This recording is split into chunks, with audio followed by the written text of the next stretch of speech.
Okay, this is a day that I'm actually off of the wheel, not throwing, but this is one I've thrown another day, turned and biscuit fired.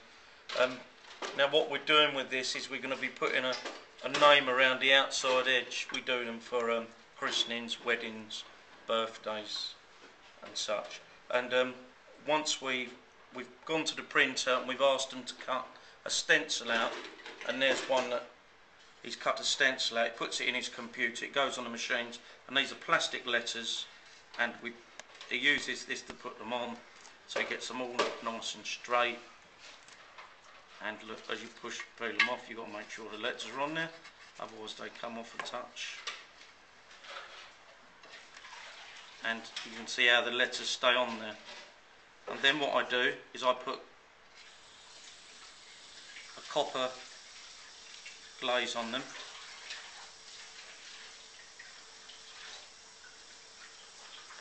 You have to be very careful as you bring it off, not to disturb the placement of the letters. And there we go, we're almost done. That bit gets thrown away at this stage. And then you can see we've got the date on the bottom here. Make sure it's securely on, and then pull away. It's basically a masking tape on top. And if you get the angle right, it comes off reasonably easy. That's it. It's lovely when it goes like that. It makes you feel like celebrating. And there you go. Oh, almost got rid of the 13. Make sure all of these are on real securely. Now that's all tickety-boo. Now we're going to move this one out of the way. You can see it's all on there, nice and secure. Just pressing over.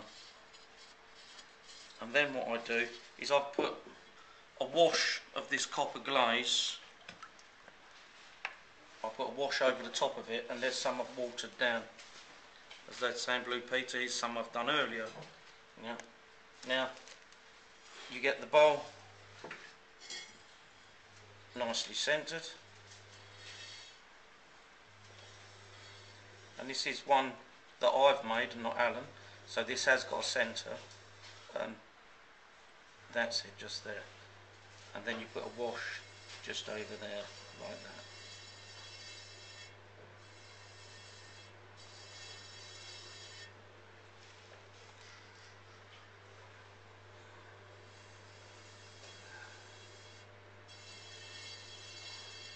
Now that's just the wash on top, but this person has asked for this copper glaze to run in onto the red glaze that we're going to be putting on there later. So what we do is we get some of this thicker stuff out of the bucket and brush some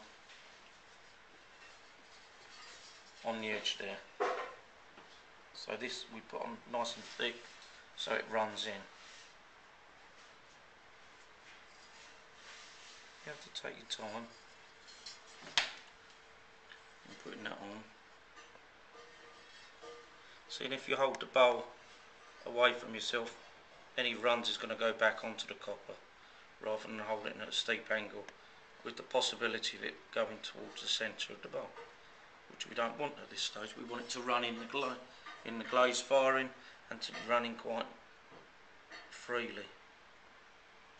So we actually want to get it on quite uneven.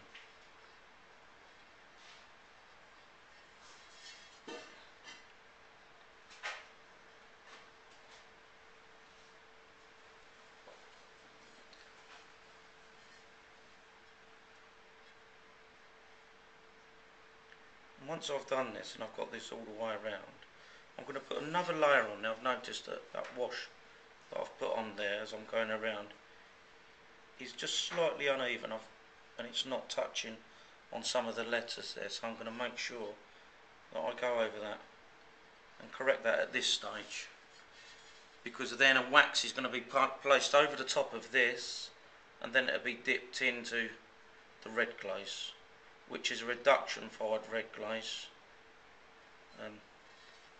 which came from Alan's college days.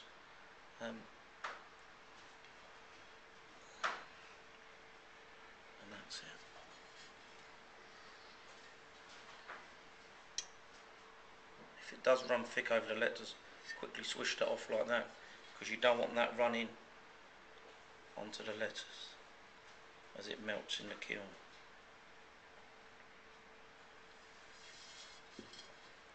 We're going to put another wash just over the top of that.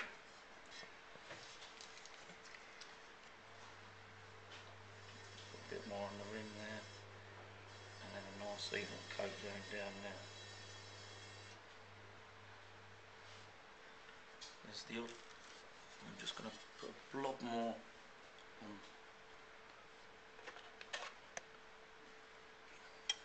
the rim there, because I really want that to move around in the kiln. Now if I'm lucky, Alan would have had one of these where he's pulled the letters off ready to wax. Is there one over there, Alan? There you are, William. Thank you very much. Anything else for you, sir? No, well, cup of tea, very nice. Cheers, mate. There you go. I'm probably being slightly overcautious here, but we want it to be right. Okay, if I could pass that to you, Alan. And Alan's going to pull the letters off of that, and then that brings me to this stage, where I put the wax on top. Now, as I said earlier, the reason why I put the wax on top, because what I want to actually happen is for the red glaze not to take on top of the copper. So I want to put a resist there. So we use this old deep fat fryer here, which it's an old deep fat fryer that we've got, and we use the wax from the the old stubs, the old candles that are left over in the chapels. We get given them, and we can recycle and use the wax. And you can see how it changes colour as I put the hot wax on. You've got to be very cautious not to get that on your hands, because it does hurt. And just over those letters.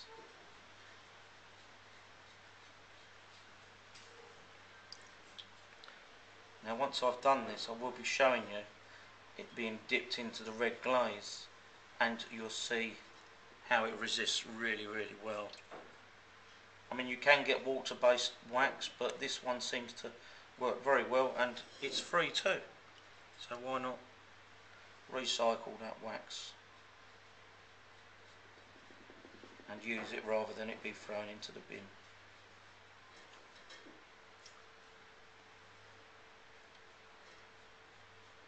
I mean, we never used to wax things at all, the bases, until the guy who taught Alan, Mike Goddard, came here, and he was showing us how he did it. And ever since we wax the bases of all of our pots, and it makes it, well, it saves you loads of time on wiping off. Now this you have to be really careful, tip it to one side, because what I don't want is that wax to run on the biscuit there, because it will act as a resist and we'll end up with a great big line down it. So extra caution just on this edge.